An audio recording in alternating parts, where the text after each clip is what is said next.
By golly, it's amazing. It sounds like something you'd hear on the radio. Presenting the transcription feature. The Lucky Strike program starring Jack Benny with Mary Livingston, Phil Harris, Rochester Dennis Day, and yours truly, Don Wilson. It's 8:30 New York time. Time to wake up, America, and stump the expert. From Hollywood, it's time now for Johnny Dollar. Kraft presents The Great Gildersleeve. And now meet Dick Calmer as Boston Blackie.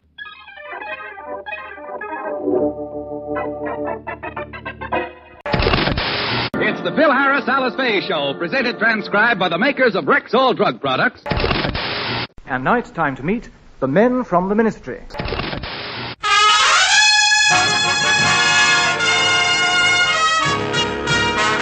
The Armed Forces Radio and Television Service presents the Bob Hope Show with Les Brown and his band of renown. And yours truly, Bill Goodwin. And now here he is, Bob Hope.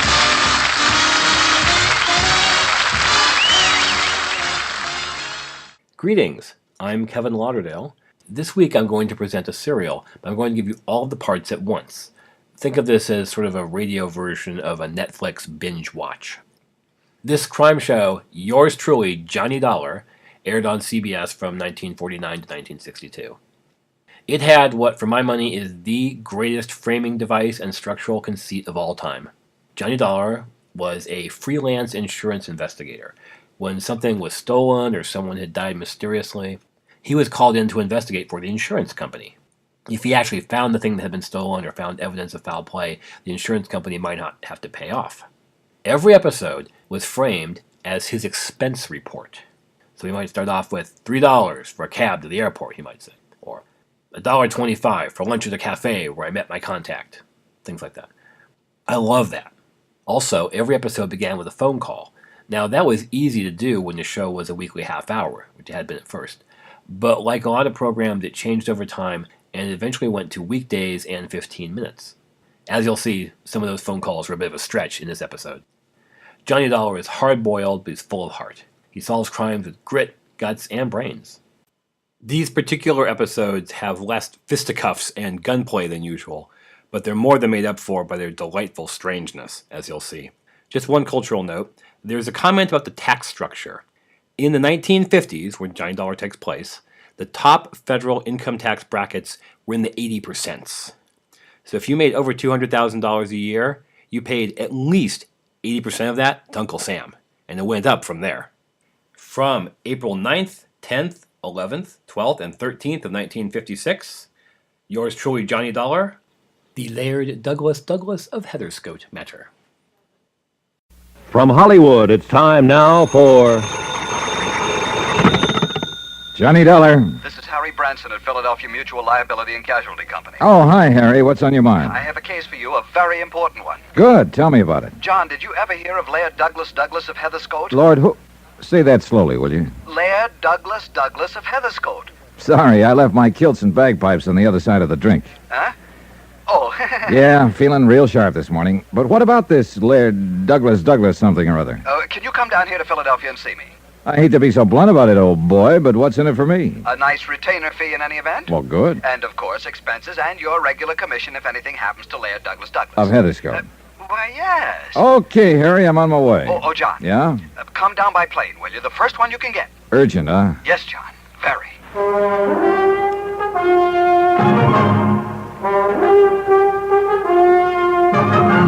Tonight, and every weekday night, Bob Bailey in the transcribed adventures of the man with the action-packed expense account, America's fabulous freelance insurance investigator. Yours truly, Johnny Dollar.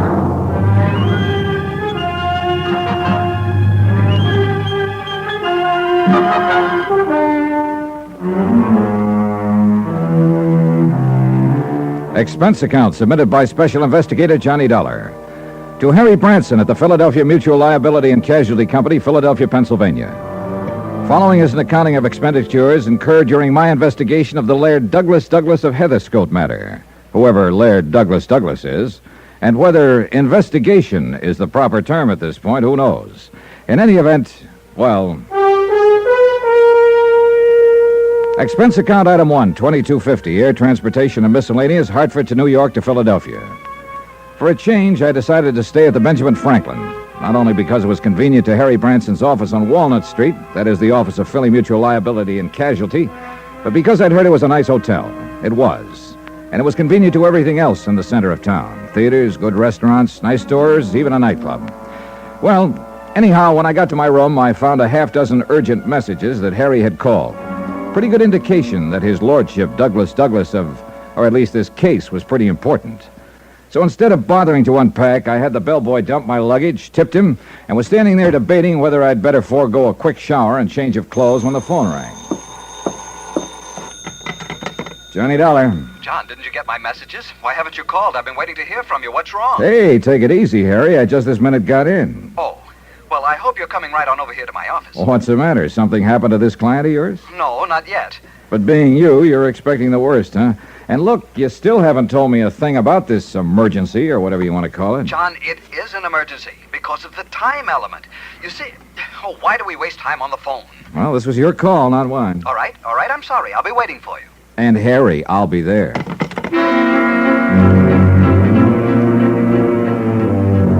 Still knowing nothing whatsoever about what was going on, I decided I'd better be prepared for anything. So I slipped a .38 Colt out of my bag and took it along. Expense account item 2, 65 cents, cab fare. I've said it before when I handled the Amerigo case for him. Harry Branson is a good insurance man, but a worrywart.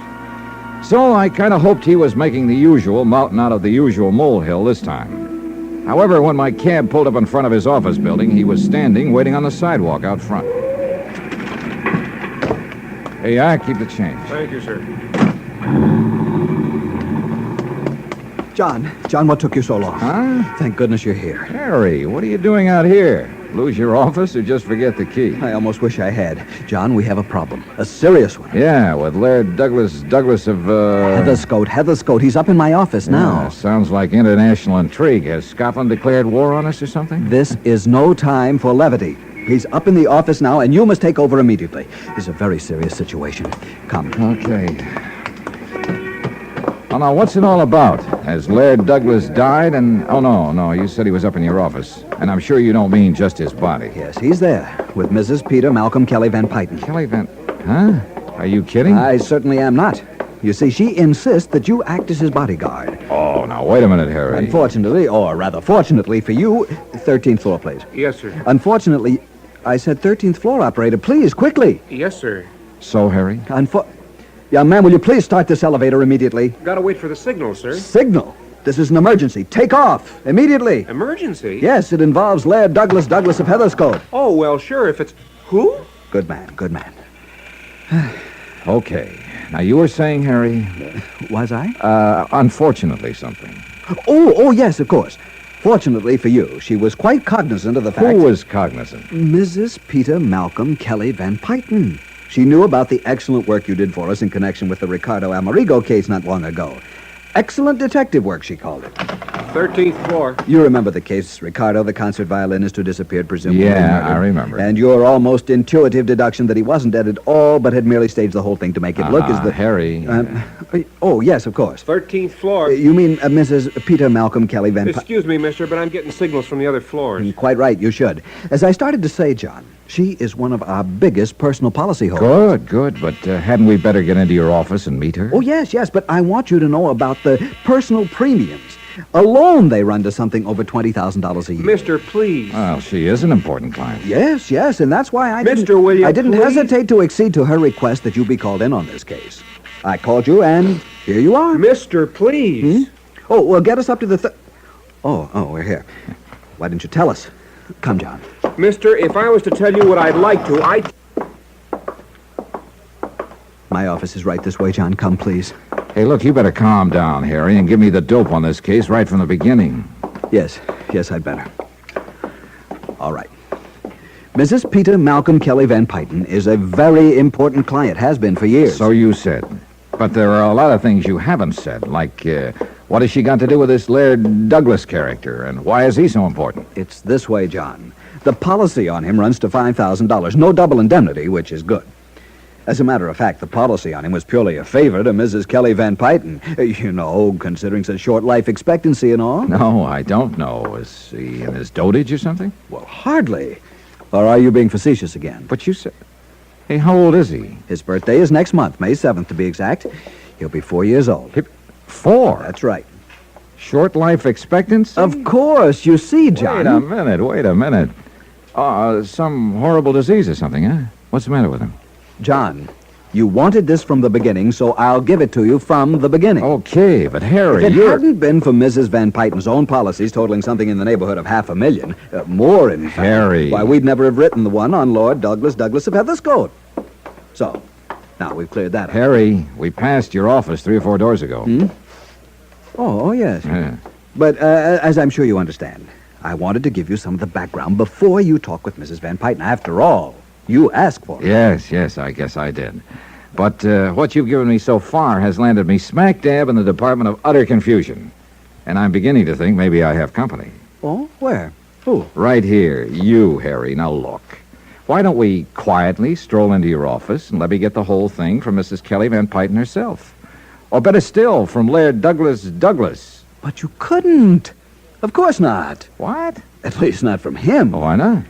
John, will you please stop joking? Who's joking? This is serious business, very. Look, Harry. Yes? There is one thing I'd like to talk over before we go in to see him. Somebody. Yes? Well, apparently the life and or welfare of this Laird Douglas is in danger. Oh, no doubt about it. I thought I'd made that very clear to you. Yeah, well, you said you've written only a $5,000 policy on him. That's right, $5,000. And purely Yeah, I know all about that. Now, look, I don't want to seem crass about it, Harry, but my commission, if anything were to happen to him, wouldn't amount to a hill of beans. Which is precisely why I told you will be paid a retainer while you're on the case. A most generous one. A generous one? By you? By Mrs. Kelly Van Pyten. How much? Well, John, now mind you, this may not require your services for more than a week or so.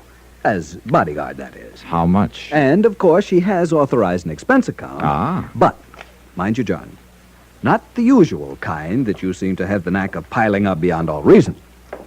Clearly, a completely honest, legitimate accounting... Harry, how much?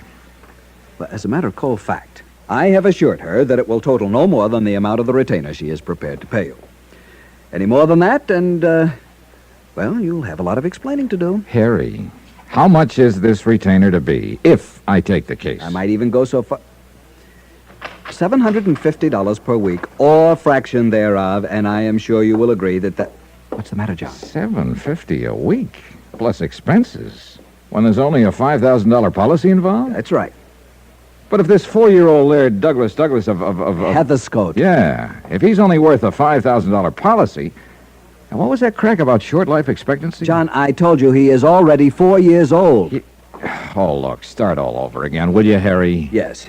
No, on second thought, perhaps you were right. Perhaps you'd better get the details directly from Mrs. Peter Malcolm Kelly Van Pyten. I know. Now, look, Harry, I think I'd better get them from somebody. Incidentally, John, you understand, of course, that your services will be required only during the affair at Balakinwood, and not 1 minute thereafter. No, I don't understand. What's Balakinwood?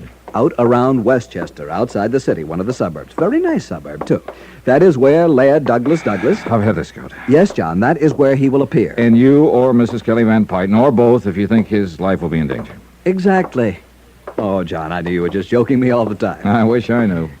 Here we are, and everything will be clearer. Yeah. Oh, thank heavens, dear Mr. Branson. I was afraid something had happened to you. You were gone so long, you really had me quite worried. Oh, I'm so sorry, but I had hoped to tell Mr. Dollar something of this affair, and I'm afraid we loitered on the way up. Mrs. Kelly Van Pyten, this is Mr. John Dollar. Oh, you wonderful, wonderful man. I'm so glad that you've agreed to take on this assignment. You see, Laird Douglas means everything to me, and I have the utmost confidence in you. I'm sure Laird Douglas will, too. Well, thank you very much.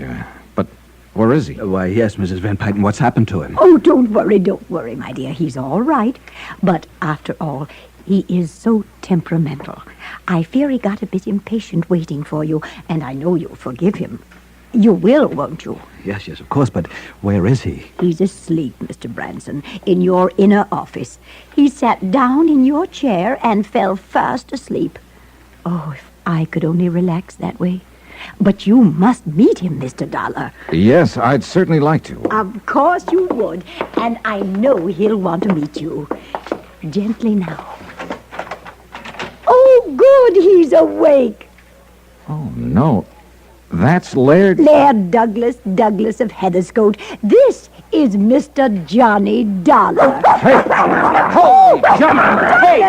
Douglas, no! Let go of Mr. Dollar's leg. Douglas, dear. Douglas!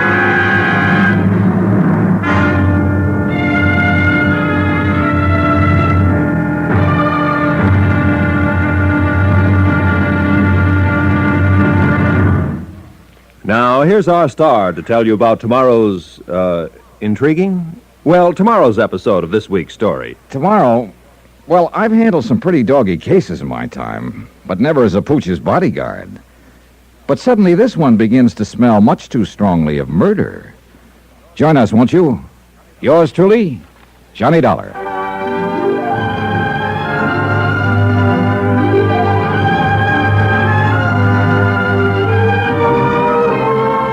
Yours truly, Johnny Dollar, starring Bob Bailey, is transcribed in Hollywood. It is produced and directed by Jack Johnstone, who also wrote tonight's story. Be sure to join us tomorrow night, same time and station, for the next exciting episode of Yours truly, Johnny Dollar. Roy Rowan speaking.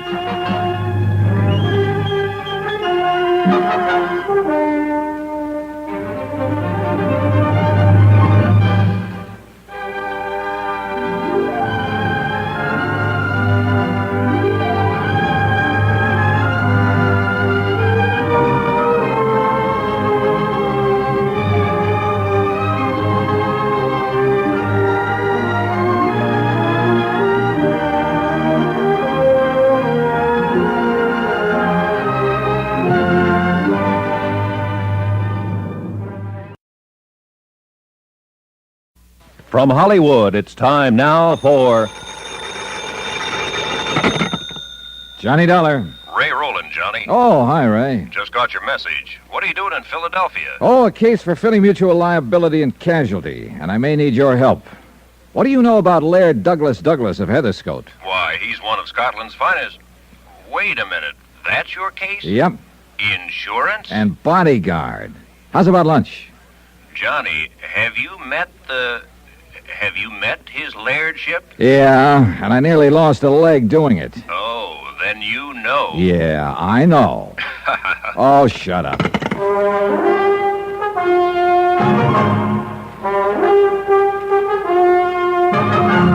Tonight, and every weekday night, Bob Bailey in the transcribed adventures of the man with the action-packed expense account, America's fabulous freelance insurance investigator. Yours truly, Johnny Dollar.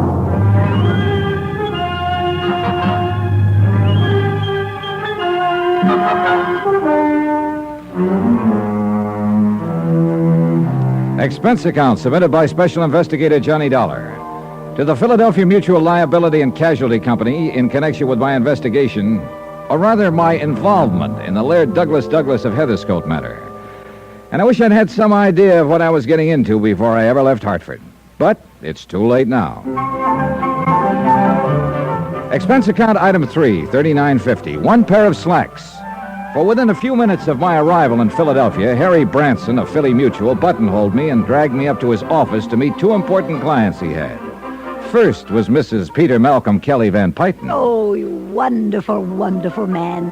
I am so glad that you've agreed to take on this assignment. Laird Douglas means everything to me, and I have the utmost confidence in you. I'm sure Laird Douglas will, too. And then came... well, Mrs. Van Pyton made the introduction.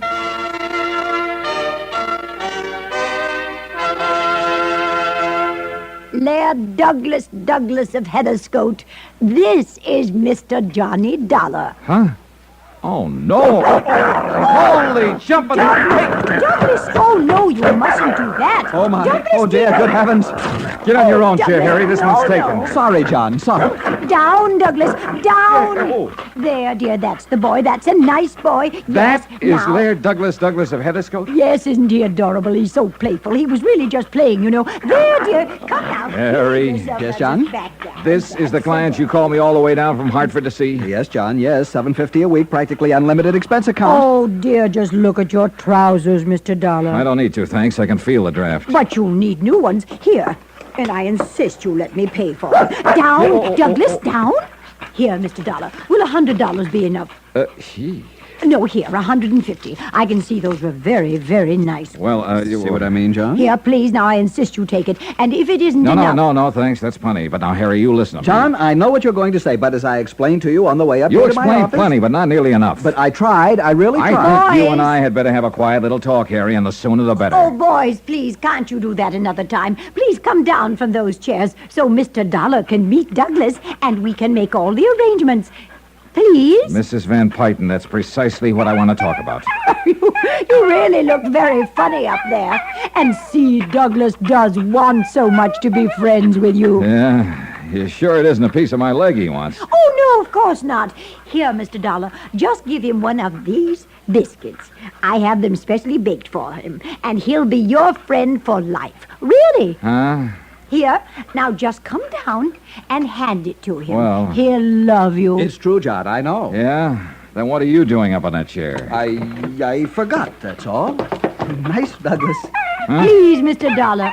Well, all I hope is he doesn't forget. That's right. Just hand it to And that him. he knows which is biscuit and which is my hand. Here, boy. Here, boy. Now, take it easy, take it easy. Oh! There, you see. Now he's your friend, Well. isn't that sweet? Yeah, sure is. Well, I'd better get back to my hotel and change, and Harry, I'll call you. Oh, but we haven't made the definite arrangements yet, and I want you staying out at our place in Germantown, the Maples. It's a lovely little place, Mr. Dollar. Well, much as I hate to say it, I'm not quite sure about taking Oh, this I case. know. The money. Well, don't you worry about it. Not at all, not one bit. If you'd rather have $1,000 a week, that's what we'll make it. And I do wish Mrs. you'd let Van me Pyton. do more about these poor trousers. I know. Why don't you go straight over to Wanamaker's men's store and have them tailor you a whole suit? Wouldn't that be nice? You'd look lovely. You've already given me more than enough to buy us. That. Now just forget it. Now you have them make you anything you want and just charge it to me. Oh, and look! Douglas dear is licking your hand. I knew he'd like you.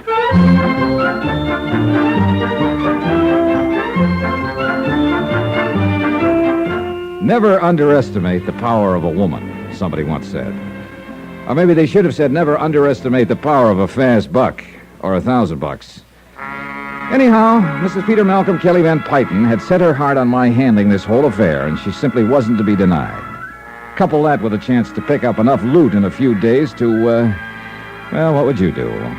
And the darn mutt did take a liking to me. So, with Laird Douglas in my lap... Oh, he's a Scotty, by the way. Scottish Terrier, Mr. Dollar, if you'll pardon my correcting you. Sorry. And it's all because of the show at Balakinwyd on Friday. Delaware? Balacinwyd, John. Yes, Balakinwyd. Laird Douglas simply must win. Not only best of class, but best of show. And he will if somebody doesn't interfere. Oh, you think somebody might do something to Douglas here? I'm sure of it, because it's been tried before. You mean poison him or something like that? Worse. Oh? Dope. Poison would let him die a hero, a martyr. But drugs would keep him from winning the show. Oh, well, what makes you suspect somebody might try it? As I said, it's been tried before. Huh? Last year and again a few days ago. And if Harrison R. Kenworthy thinks he can do it again, he's mistaken. Then you know who did it before. I refuse to divulge any names. But you just said... Mr. Dollar, I will not tell you. All I ask is that you watch over Laird Douglas until he has won the show. Oh, and if he does win, as I'm sure he will, I'll insist that you accept a nice bonus, so you can see I'm very, very serious. And so it went on for another half hour or so, and finally she left, after I promised to pick up my bags at the hotel and move out to her joint in fashionable Germantown. I talked a few minutes longer with Harry Branson. I'm so glad you've agreed to take this on, John. As I told you, Mrs. Van Pyton is the most important individual policyholder we have, and doing this favor for us... Harry, it's not the Mutt Show at Bala-Kinwood or Laird Douglas or Mrs. Kelly Van Pyton or you I'm doing this for. It's purely love of the green stuff. Whew. That old dame must be really loaded. John, she has so much money. She doesn't know how much she has. Industrial empire, that sort of thing. All right. But, Harry, if word ever gets around in the trade that I came down here to play bodyguard to a mutt, so help me, I'll have your head. Yes.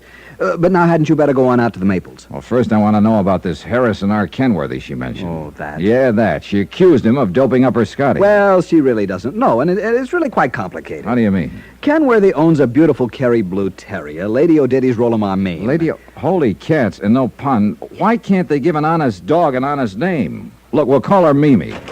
Go ahead. Hi, dog lovers. Ray, just in time. Meet Harry Branson, Ray Rowland. Oh, we know each other. Hello, Harry boy. Mr. Rowland. Sure, Harry called me in last year when these two dogs were at each other's Of course, throats. he doesn't mean that literally, John. You see, Mr. Rowland is quite an authority on show animals. I've held it against him for years, ever since school. Well, there's no need to hold it against him And particularly. I don't mean that literally. Oh. Well, John boy, so you came down to help yourself to a handful of dear Mrs. Kelly Van Pyton's coin. More power to you. I knew Harry would call you in on the case. Felt it in my bones. And, brother, you may be in deeper than you think. Oh, what's that supposed to mean, Ray? Has Harry told you about the villain of the piece, Harrison R. Kenworthy? I was just starting to when you so rudely... Yeah, well, Johnny, the whole setup is a riot, but just remember one thing. Yeah? A lot of people have been killed in riots. Now, what's that supposed to mean? I'll tell you what he means. Let me tell it, Harry. It would take you all day. Sorry, no offense. All right. Go ahead, Ray. Go ahead. Okay, Bala-Kinwood is the biggest event of the year in the doggy set, okay? Okay. All right. Mrs. Kelly Van Pyton owns Laird Douglas of Heatherscote. Real fine Scotty. Yeah, good teeth, see? Hey, those pants are really gone. Anyhow, Harrison Kenworthy owns Lady O'Diddy's Rolamar Meme. Kerry Blue. Mimi. Huh? I'd get indigestion trying to say that other name. Okay, Mimi. They're two pretty good dogs, especially Mimi. International championship blood and all that, but Mimi's the better dog. Douglas won't stand a chance. I've tried to tell her this, but... Well, go on. Okay. Harrison Kenworthy loves Kelly Van Pyton, see? Oh, loves her money. Him? He's loaded, too. No, I think the old coot really loves her, and I think she loves him. Right, Harry?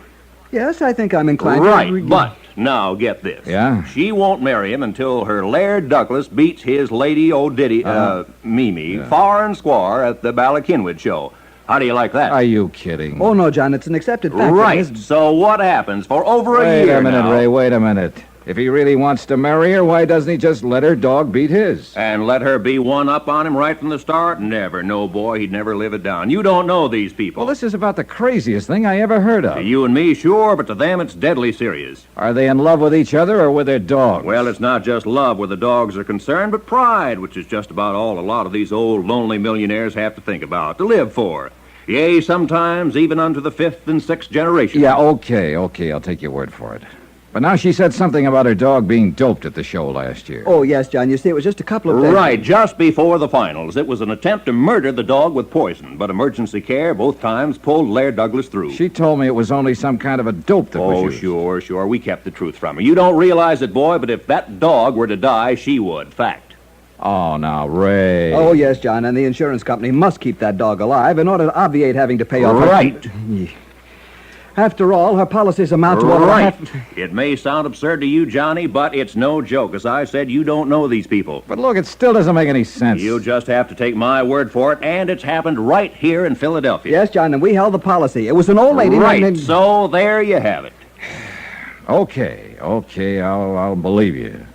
And so the finger points at Harrison R. Kenworth. Well, she might like to think that, especially since she doesn't know that poison was used both times, but I don't. What's more, the police feel the same. Oh, now, if you say police dogs, I'll slug you. John, there are times when this sense of right, humor of Harry, yours... dead right, and I do mean dead. No, in all seriousness, Johnny, if I were you, I'd duck out of this assignment. Now, don't say that, Ray, unless John... No, go ahead and say it. Something ought to start to make sense around here. All right, listen. The reason I'm sure Harrison R. Kenworthy had nothing to do with the attempted poisonings, the reason the police were called in, the reason I think you ought to get out of this... Will you get to the point, Ray? On each occasion, Mrs. Kelly Van Pyton had a bodyguard attending Laird Douglas, in addition to the dog's governess and medicos and so on. Get to the point. Each time, in order for the poisoner to get to that dog... Ray, please. Each time, the bodyguard was murdered. Still want this case, Johnny?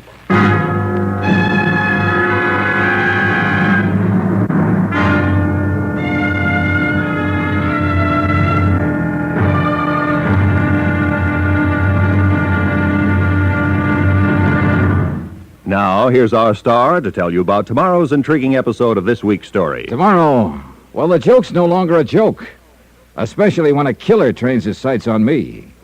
Join us, won't you? Yours truly, Johnny Dollar.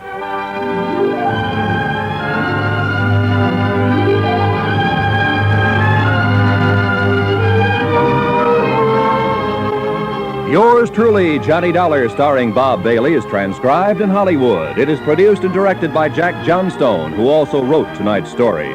Be sure to join us tomorrow night, same time and station, for the next exciting episode of Yours truly, Johnny Dollar. Roy Rowan speaking.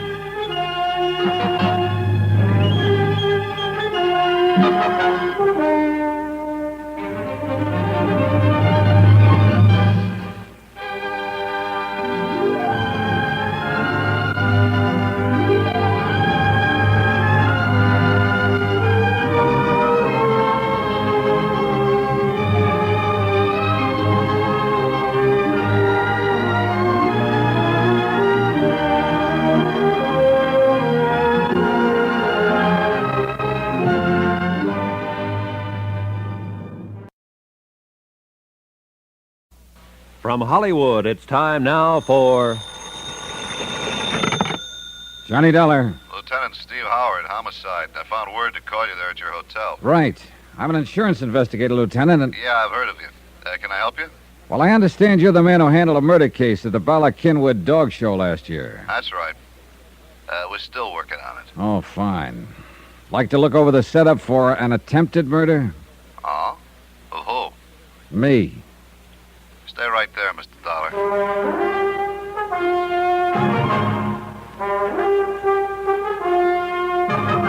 Tonight, and every weekday night, Bob Bailey in the transcribed adventures of the man with the action-packed expense account, America's fabulous freelance insurance investigator... Yours truly, Johnny Dollar.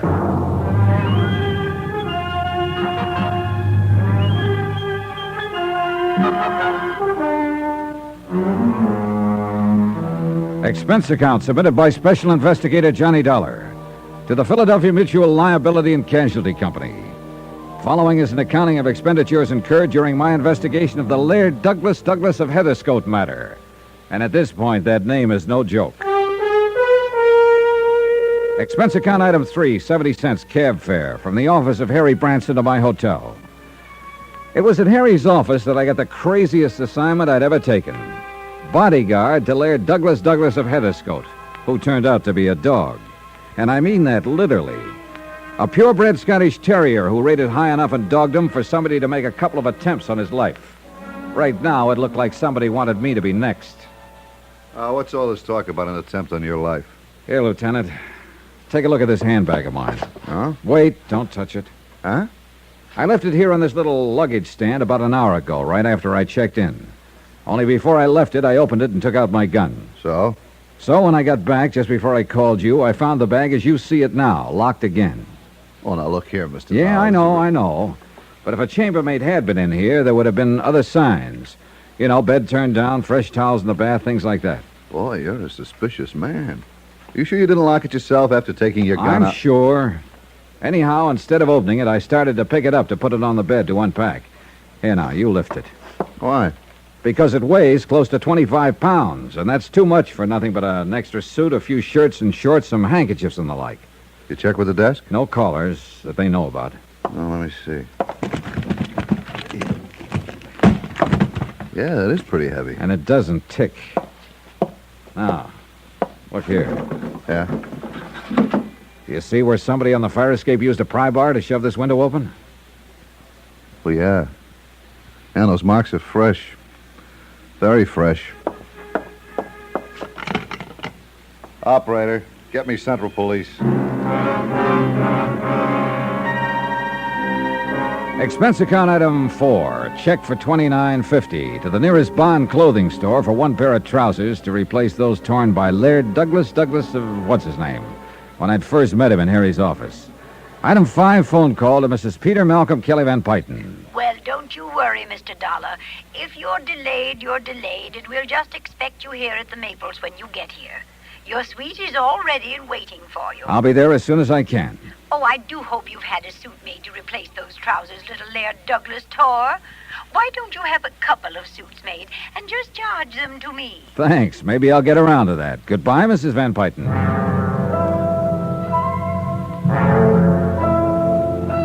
First of all, I had to know what Lieutenant Howard found out about the suitcase he'd had his lab crew pick up.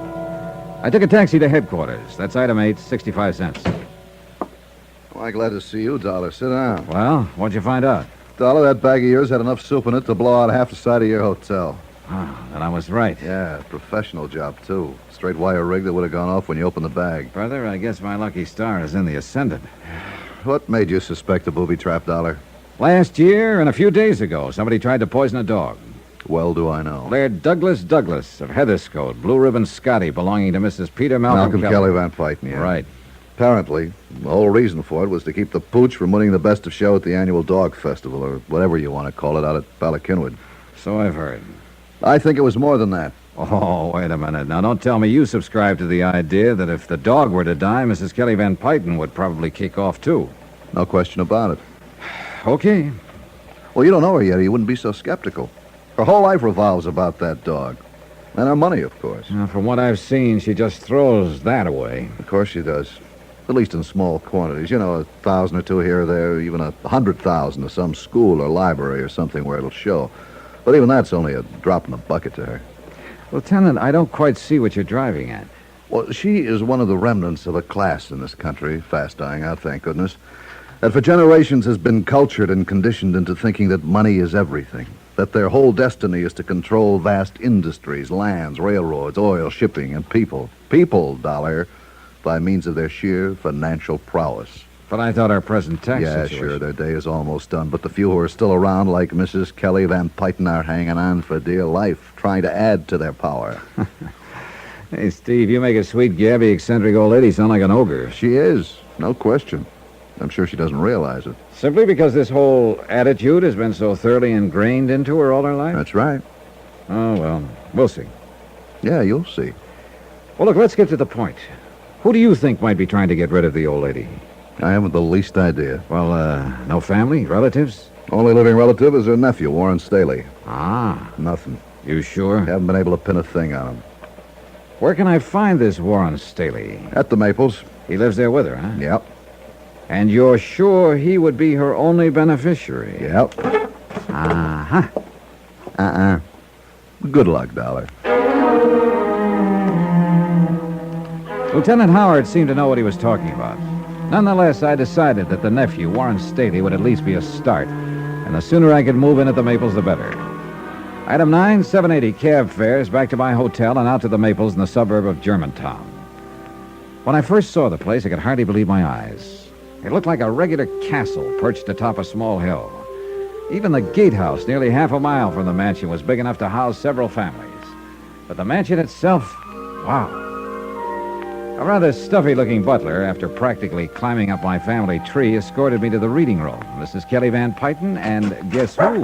Whoops! Oh, easy now, Doug. Oh, Mr. Dollar, I'm so glad you're here. And look, he remembers you. Yeah. Isn't that sweet? Yeah, it is. Attaboy, Doug. Easy Oh, now. and please call him Douglas. Huh? After all, the name Doug sounds so common, doesn't it? Oh, you really think he cares, Mrs. Van Pyton? Oh, you're joking, aren't you? Yeah. Mr. Branson said you had quite a sense of humor. dumb boy. Now, did Hastings show you to your suite? The butler? No, but he took my things. Then I'll show you. I'm sure you'll love it and be quite comfortable. This way, please. Yes. You coming, Doug? Douglas? Yeah. Attaboy. Do you see how happy he is having you here? I am too, Mr. Dollar. Now we just... Oh, Warren, darling. Huh? Hello, Tanta. Mr. Dollar, this is my little nevy, Warren Staley.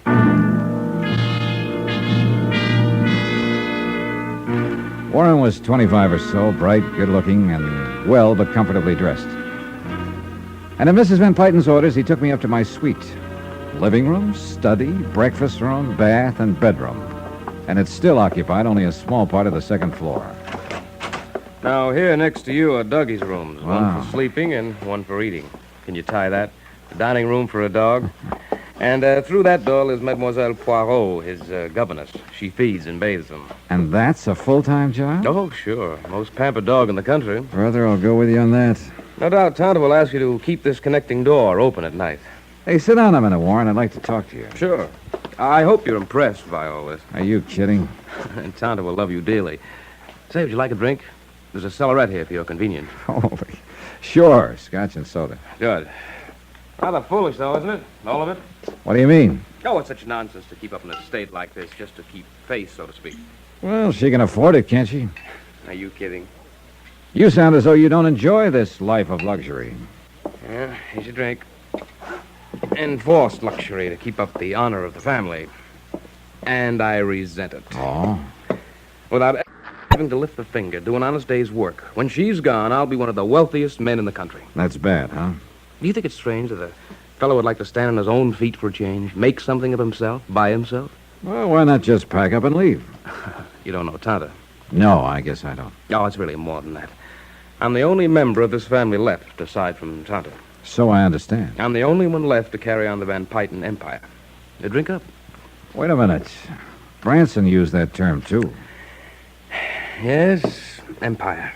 Not only enough securities to sink a battleship, but controlling rights in steel, utilities, and most important of all, Eastmoreland oil. I see. And what's most important about that is that I'll survive to keep control of Eastmoreland from Kenworthy. Harrison R. Kenworthy. Yeah?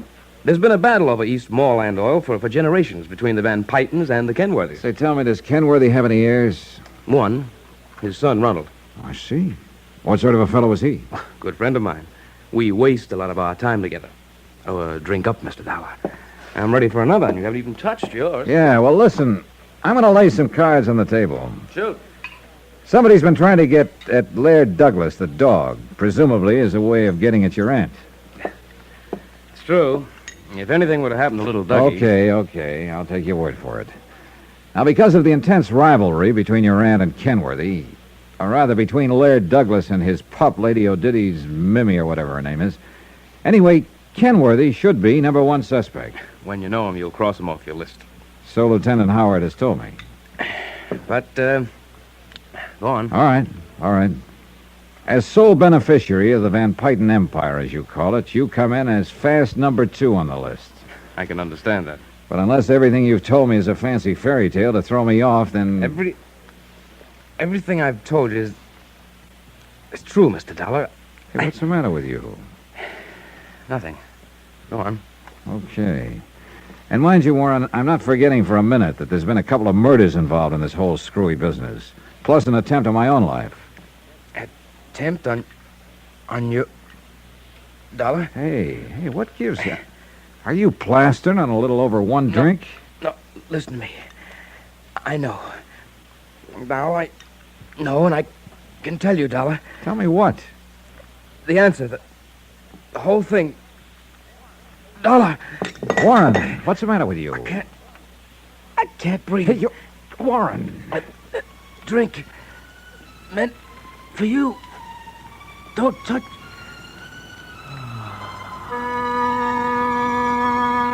He died without another sound. I carefully sniffed the drink that had been poured for me, gingerly tasted it. Nothing that I could spot. Yeah, poor Warren had probably been right. Whatever it was had no doubt been meant for me.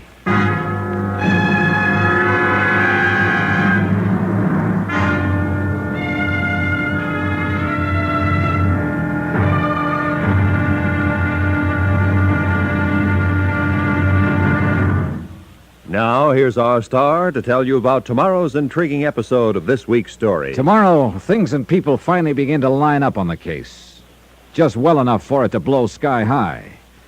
Join us, won't you? Yours truly, Johnny Dollar.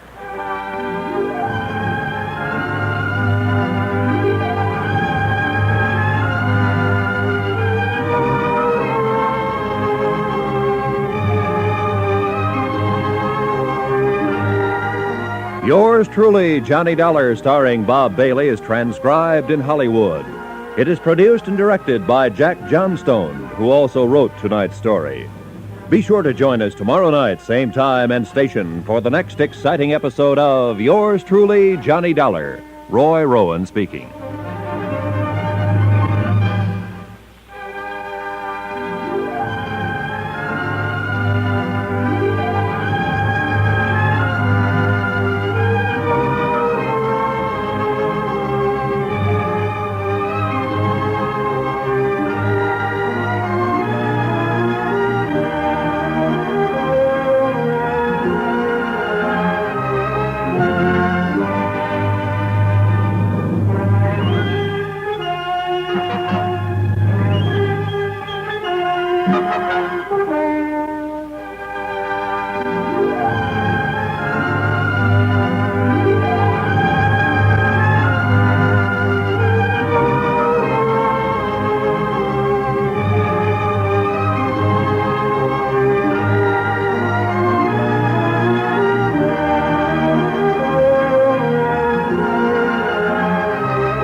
From Hollywood, it's time now for...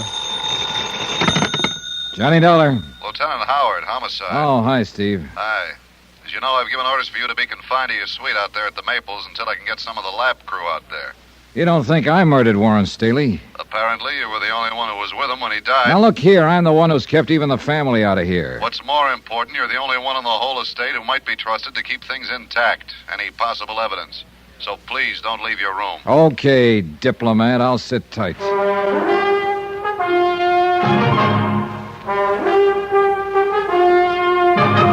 Tonight, and every weekday night, Bob Bailey in the transcribed adventures of the man with the action-packed expense account, America's fabulous freelance insurance investigator. Yours truly, Johnny Dollar.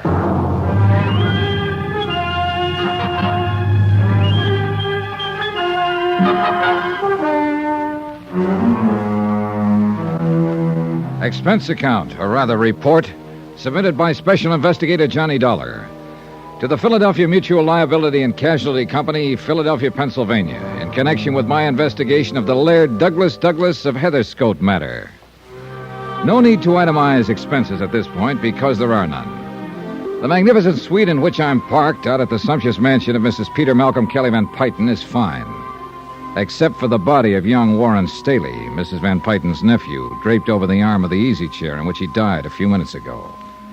I'd called Lieutenant Howard at Homicide on the phone in my room immediately, and within minutes the nearest patrolman was stationed outside my door, refusing admittance even to the lady of the house.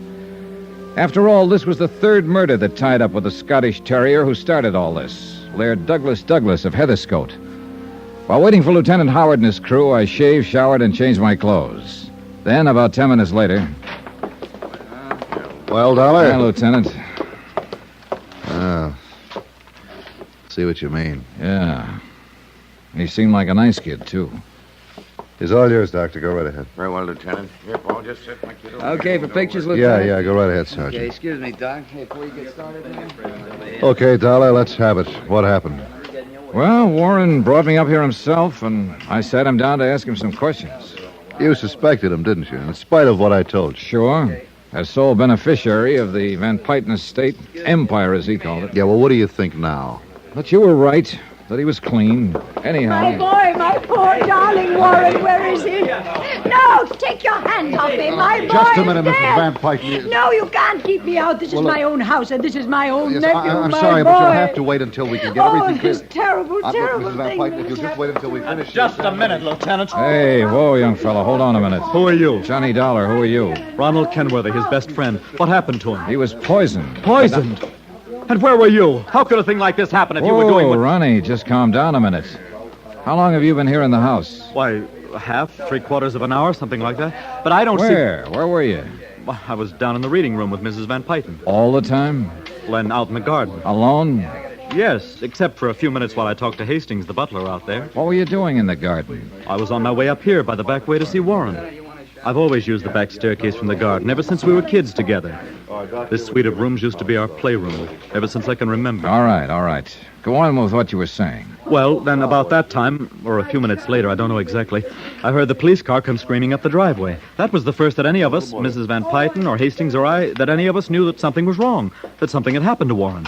But now look here, Mr. Dollar, I don't... Kenworthy, you two. What? You'll have to leave with Mrs. Van Pyton until we're through in here. Oh, please, Ronald, help me. Help me. But Go ahead, Ronnie, go ahead. All right. Oh, come on, you poor old dear. Poor old dame. Sorry for her. You finding anything, Doc? Yes, I think so. I certainly think so. Be with you in a minute. All right. You better go on with what you were saying, Dollar. Well, not much more to say, Lieutenant. Warren felt the same way you do, that Branson at the insurance company does. If anything happened to the dog, Laird Douglas, it'd be the end of Mrs. Van Pyton. That the murders of the dog's handlers, caretakers, were purely incidental to attempts on the dog's life. But what? Well, he apparently was as concerned over this whole thing as we've been. Said he had a very strong theory about who might be back of all this. Who, did he tell you? He was about to when this, whatever it was, hit him. Well, I'll tell you what it was, Lieutenant. Yeah, Doc? Oh, this is Mr. Dollar. Oh, yeah, Mr. Doc. Dollar. Phenobarbic acid. Same thing that killed the two dog handlers and was used on the dog itself. I can tell without further examination. Wait a minute, Doc. Wait a minute. If the dog got the same thing that killed a couple of grown men... A dog with a much more sensitive stomach, unused to all the strong food and drinks the human stomach is constantly abused with, the dog would immediately regurgitate and retain only a minute amount of the phenobarbic acid. I see. In the case of Warren Staley here, it was added to the Scotch whiskey he drank. Traces of it in his glass and in a full glass beside your chair. Well, Doc, have you checked those bottles in the cellarette? Just about to. Which bottle did he pour that out of, Dollar? The one right next to that bottle of VO there. Wait a minute. This isn't the same bottle. What? No, the one he poured from was half empty. This is nearly full. Hey, now, what's the matter with you boys? You let somebody switch bottles a minute ago? Oh, wait a minute. Nobody else came in here besides Mrs. Van Pyton and young Kenworthy? Hastings, the butler, but he just stood in the doorway. That's right, Lieutenant. Yet somehow, between the time Warren Staley poured those drinks and now, somebody switched bottles.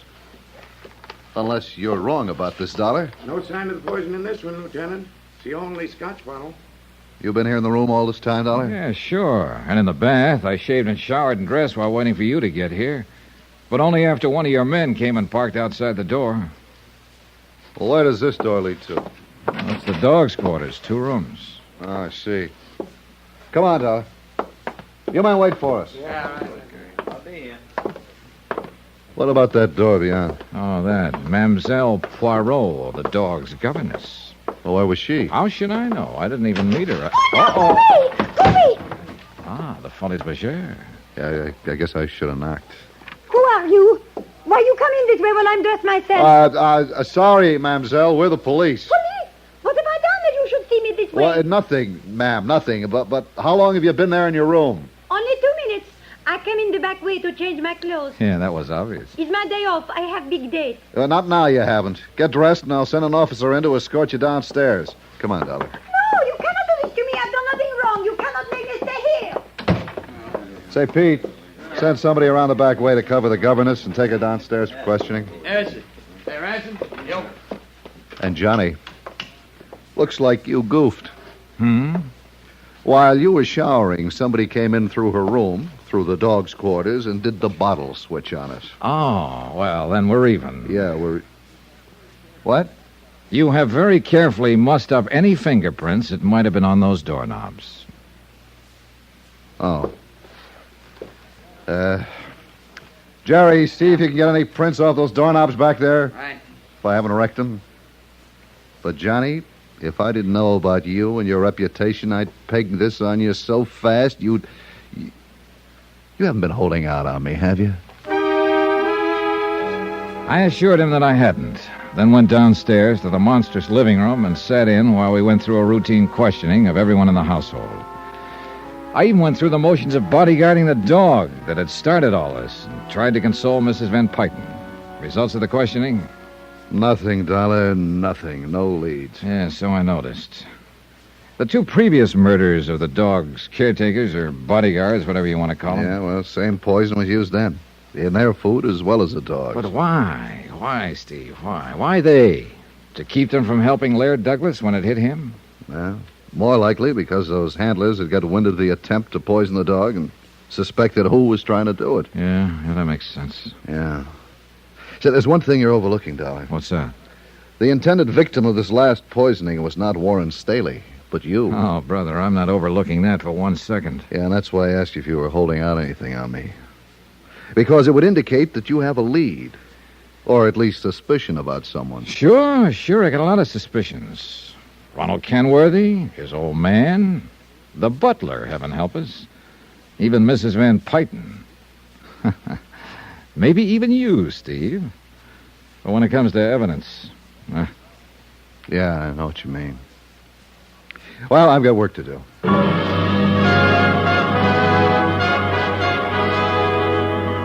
Looking for the proverbial needle in the haystack was nothing compared to hunting for the poisoned bottle of scotch that was no doubt stashed away somewhere. Far into the night, a regular army of policemen probed and dug and poked around. They opened drawers and closets and cabinets, pounded on walls, looking for sliding panels and secret compartments, went through the trash, sifted a trash heap, dug up any freshly turned earth they could find on the grounds, even climbed trees. Yeah, they prowled through attics and basements, looked everywhere. Result? Nothing. Meanwhile, I stayed close to Mrs. Van Pyton, and I'll say this for her. In spite of her almost silly infatuation with that dog, she showed real strength of character. We sat alone together in the reading room. I know, Mr. Dollar, there's nothing I can do to bring Warren back. Therefore, there's no point in simply sitting here weeping over it. Yeah, that's true. But it isn't easy because it meant more. I'm sorry. I want to ask you some things, Mrs. Van Pyton. I suppose this is the wrong time, but I... No, ask me, Mr. Dollar. I think I know what you want to ask, and now that this last terrible thing has happened, I pray that I can help you. Well, I had quite a talk with Warren before he died. Oh, I'm glad. Warren would have been the sole heir to the Van Pyton estate. Yes, he alone would have carried the honor, the prestige of the family after my passing. Oh, no. Surely you didn't think that he could have been behind those other terrible murders. Quite frankly, at first I did. But he told me something else, and it's bothered me. About Mr. Kenworthy and his son. Ronald? Oh, no, Mr. Dollar. He was supposed to be Warren's best friend. You said supposed to be. Well, I Warren made it very clear that if the Kenworthys could somehow acquire the Van Pyton holdings, either by Mr. Kenworthy marrying you... I have told Harrison R. Kenworthy... Yes, I know. If Laird Douglas wins the show from his Kerry Blue Terrier, you'll marry him. Yes. And I still think it's a screwy idea.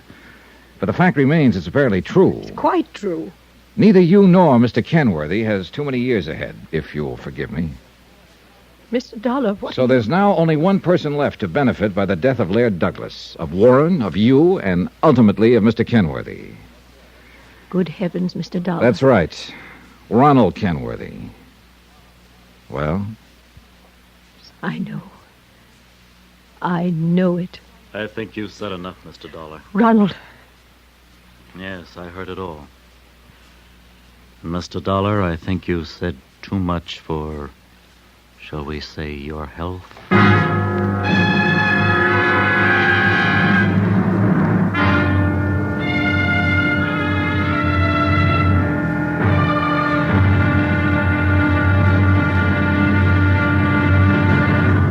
Now, here's our star to tell you about the final intriguing episode of this week's story. Tomorrow, all cards are laid on the table. And believe me, the deck proves to have been stacked right from the beginning. Tomorrow, the wind-up. Join us, won't you? Yours truly, Johnny Dollar.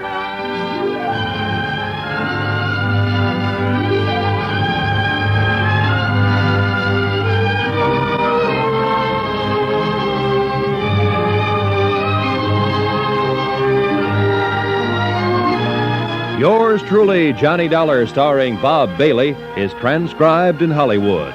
It is produced and directed by Jack Johnstone, who also wrote tonight's story. Be sure to join us tomorrow night, same time and station, for the next exciting episode of Yours Truly, Johnny Dollar. Roy Rowan speaking.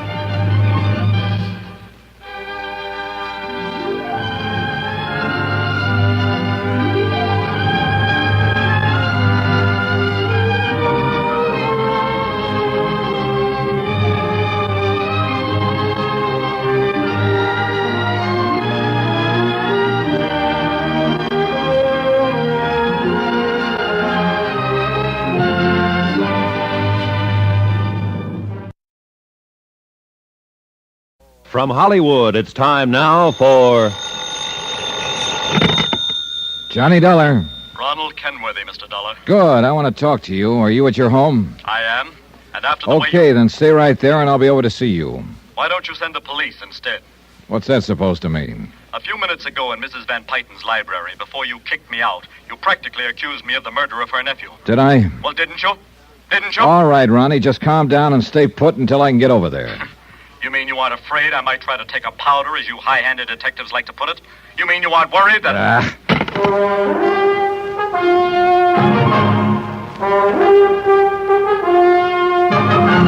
Tonight and every weekday night, Bob Bailey in the transcribed adventures of the man with the action-packed expense account, America's fabulous freelance insurance investigator. Yours truly, Johnny Dollar.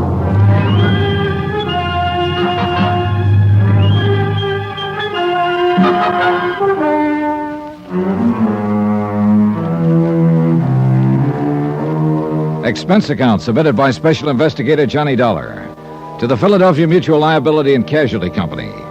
Following is the final report in my investigation of the Laird Douglas of Heatherscote matter.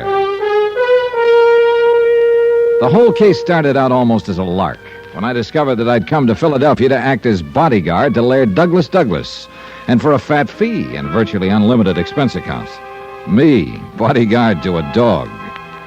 But it ceased to be funny when I learned that the dog's two previous caretakers had been murdered. And when, only a few hours ago, an attempt was made on my life that ended with the death of young Warren Staley. Yes, Mr. Dollar, I see. I guess I was so upset by the death of my nephew that I didn't realize the attempt was really made on your life. The second attempt, Mrs. Van Pyten. What? Shortly after I arrived in Philadelphia, somebody planted a booby trap in my suitcase in my hotel room. Good heavens, no. And you think that Ronald Kenworthy did that, too? Well, what do you think? Well, yes. Now that poor dear Warren is gone, there's nothing to prevent the Kenworthy estate from achieving control of the Van Pyten holdings. That is, if I were to die. Go on. Upon the death of Harrison Kenworthy, the whole financial empire would be inherited by his son, Ronald. So I understand. Ronald. And he would be the wealthiest, the most powerful man financially in the United States. Ronald, who pretended to be Warren's best friend. Who pretended to love me. It's a terrible thought, isn't it? Apparently adds up, though, doesn't it? There is no question of it. But what evidence have you? None yet. Well, then I'll help you get it. And I can do it, Mr. Dollar. I may appear to be only a wealthy, foolish old woman who dotes on her pet, Laird Douglas. But I'm not. I'm astute, shrewd, and clever. Since Peter, my husband, died, I alone have managed this estate, this financial empire. I use the word again. With my money, with my... Oh, yes, I can do it, Mr. Dollar, and Ronald will be made to pay for these terrible things that he has done. I admire your confidence. Nothing. No one can stand in my way. You'll see. I'm only sorry that a few minutes ago you didn't keep him here, make him face it. I'm going to see him now. Oh, where? At his home. I understand the estate adjoins this one. Yes. But please, look out for him. Shoot first, Mr. Dollar. What? Because now he may act like the cornered rat that he is. I decided to walk across to the Kenworthy estate in the hope the fresh air would help clear my thoughts. Logical as it all seemed, I didn't like what I just heard. Then luck, pure, unadulterated luck.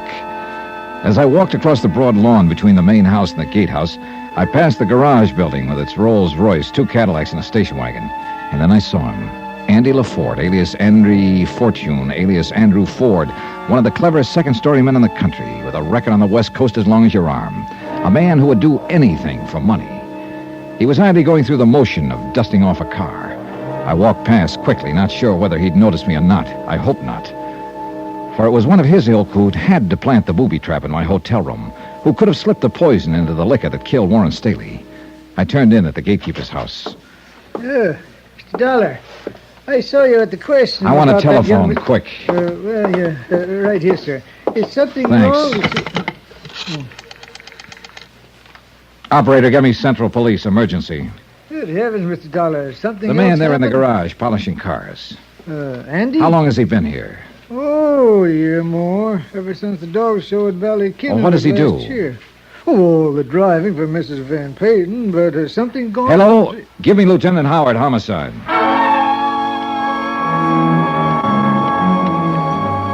Old gatekeeper, then I'd have his head said anything to anyone about my phone call. I left by the back door and went over to the Kenworthy mansion where young Ronald was waiting for me. I must say, before we go any further, that I resent the way you ordered me out of the Van Payton house a few minutes ago. Yeah? Well, I'm sorry. Whether you suspect me or expect me to help you in this case, it was Lonnie, you knew Warren Staley. Very well. We were the closest of friends, confidants. All right. Just how much did he really care about the Van Payton estate? Fortune, whatever you want to call it. To put it bluntly, he wanted none of it. And I'm afraid his aunt rather resented it. Well, why do you say that? Because her whole life she's been obsessed by an almost overwhelming lust for power. When Warren finally rebelled against this, she tried not to show it, but she hated him for it. Unlike my father. Oh? I feel as Warren felt. And my father and I together have been laying the groundwork for dissipating the Kenworthy estate into corporate setups that will benefit many instead of just us. Does that sound strange to you? It sounds like true philanthropy, if you mean it. You must believe me, it is, and I do mean it. Oh, I won't suffer, of course. I'll still retain some control here and there, but I'll have to work at it instead of just carrying on the tradition of the idle rich. I'll be a man. I hope you're telling me the truth, Ronnie. I believe you are, and I'd like to meet your father. You will. Needless to say, it was much harder for him to break from this tradition of financial power than for me. So perhaps you can see why I admire him above all other men. Anything else? I'll see you later. I was worried about you, Mr. Dollar, going over there to see Ronald Kenworthy alone after all that has happened. Yes, you should have been, Mrs. Van Payton. Especially if you noticed that I passed by the garage on the way. What? I happened to notice someone there, and I think it answered a lot of questions for me. It was Andy LaFort. Andrew? My private chauffeur? Is that all he is? Oh, do you know him, Mr. Dollar? Look, I took on this case, Mrs. Van Payton, because you offered me a fee too good to be turned down and an almost unlimited expense account. You haven't answered my... I should have got wise then and there, but I thought your great passion for your dog was just an amusing foible of an immensely wealthy, kind of foolish old lady. Oh, Laird Douglas is a dear one, isn't he? Why, Mr. Dollar... Let me add things up. A few minutes ago, you told me that thanks to your wealth and a very sharp, clever mind, you'd let nothing stand in the way of anything you chose to do. Please, Mr. Dollar, I don't think I understand. All right. You made a contract with Harrison Kenworthy that you'd marry him when and if Laird Douglas beat that pup of his at the dog show. An apparently silly sort of thing, yet everybody believed it. But the real reason for marriage to him was solely to acquire control of his holdings, increase this financial empire of yours. Very subtle. Kept you looking like a cute, whimsical old lady. Why, this is the most absurd thing I ever heard of. So I thought at first, but let me go on. Oh, please do. When you realized that Laird Douglas wasn't ready to beat that dog of his, rather than admit defeat, rather than lose the chance to make this marriage, you ordered the murder of the dog's handlers. Then the contract was still in force, just delayed. I won't listen to such terrible things. You'll listen whether you like it or not. You learned that Kenworthy and his son were planning to dissipate their fortune and thereby put it beyond your reach. Mr. On top of Dollar. this, your own nephew, Warren, wanted to do the same with your estate. This was too much. What you have said is too much. Then, by the time I arrived, you learned from an expert, Ray Rowland, that your dog would never stand a chance against Kenworthy's. So you wouldn't dare let him compete, at least until you'd hooked Kenworthy some other way. And part of your whole scheme was to build up evidence of attempts against you, through the dog, of course, though I'll bet you actually hate the mutt. No, that's not true. Anyhow, from the moment I talked to Ray Rowland, I was only in the way. So you tried to get rid of me, had somebody booby-trap my luggage. Oh, you have no proof. Andy LaFort, this so-called chauffeur of yours, would do anything for money. And I fully intend to break him down and make him admit you hired him as a killer. Listen. Listen to me. On the second try, the poison liquor, your nephew Warren got it instead of me. Fine. Another obstacle out of your way. After all, he had opposed you. Mr. Dollar, how much do you want? I can make you financially independent. Then for you the rest set your sights on Ronald Kenworthy, who was trying to break up the other empire you wanted to get your hands on. You even hoped that somehow I might help you. Shoot first, you said. You don't understand. I was Just only... what plans you had for his old man and that warped, twisted brain of yours, I don't know. But I'm sure you had plans. Well, lady, now it's too late. No, Mr. Dollar. No, it isn't too late. Stay away from that drawer. You'd even shoot somebody down with your own hand if you thought it necessary, wouldn't you? But it isn't necessary, Mr. Dollar. Huh? Are you sure it wouldn't be easier if I were just to give you, say, $100,000 and $200,000? All right, Andrew. Right here, Mrs. Van Pyten. Well. Hello, Andy. Got a license for that thing? Shut up. You want me to do it now, Mrs. Van? Yes, Andrew. What if the servants hit a shot? Hold it, Donna. Don't worry, Andrew. I'll take care of things. Haven't I always for you? Yeah. Yeah, sure. She'll take care of things. While you're pulling that trigger, she'll blast you down so fast you won't know what hit you. Make it look like we killed each other and leave her in the clear. Quiet. She's got a gun in that drawer beside her, and she'll use it. You hear me, Andy? I said quiet. What you don't know is that she can't do without me. But we can do without you. All right, Andy, wait now. Listen, will you? Now, Mrs. Van. All right, Andrew. Now. Thanks, Lieutenant. Oh, Lieutenant. Then you saw. He was going to shoot down Mr. Dollar. Yes, I Oh, heard, yes. too, Mrs. Van Pyten. Plenty. Oh, no, you don't understand. Mr. Dollar had come up here to talk to me. I wanted to offer him a great deal more money for his work for me. I guess Didn't I almost Mr. didn't Dollar? make it. More Glad money, you keep I talking said. to him so Then long. this Got a madman cough drop? with the gun Is this came in Buddy, and the end of the became fortune? wild. Oh, shut up! What was that? You heard him. I beg your pardon. Clever, shrewd, astute. You're just off your rocker. You'd have to be, I guess, to start a thing like this in the first place.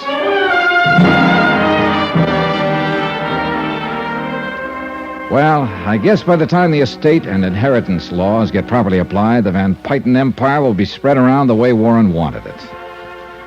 Expense account item 10, $28.90, fare and incidentals back to Hartford.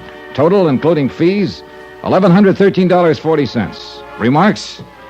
I'm glad I'm poor. Yours truly, Johnny Dollar.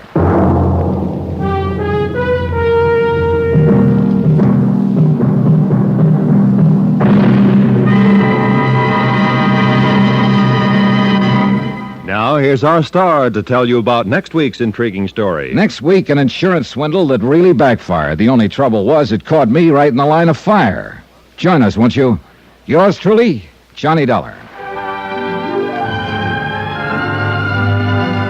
Yours truly, Johnny Dollar, starring Bob Bailey, is transcribed in Hollywood. It is produced and directed by Jack Johnstone, who also wrote this week's story.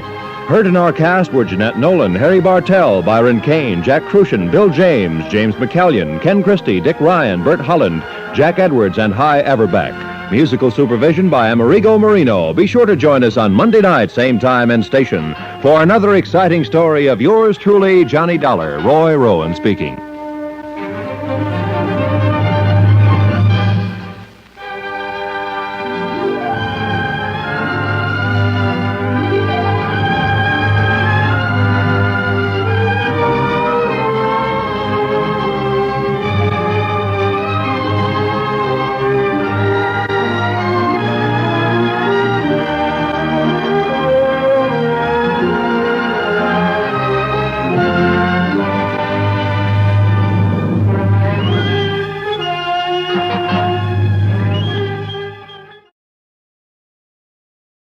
That's your old-time radio fix for this week. I hope you enjoyed yourselves. Be sure to subscribe to The Chronic Rift on iTunes or visit us frequently at chronicrift.com. Hit it! Ding, a ding, What a voice. What a voice. Simply means ink. A dink-a-doo. A dink-a-dee. Good night, folks. Signing off. Now, what is that? That's a bloodhound, isn't it? I think this is a tremendous dog, and I would say maybe in 2 to 3 years this could be a champion dog. But I just think it may be a tad immature for this year. Just trying to get a little playing time in. And take your dog down and back for me, please. You know what would be funny? I don't know if they can do this, just an idea off the top of my head. Why didn't he put on one of those Sherlock Holmes hats and put a little pipe in his mouth? Are they ever allowed to do anything like that, dress up a dog in a funny way? No, that's not quite what the purpose of these shows But is. I think it would really get the crowd going. You know what I mean? The Sherlock Holmes hat with the pipe. I don't know if you could make it look like smoke's coming out of the pipe. I think that would be a little dangerous. I'd get a kick out of it.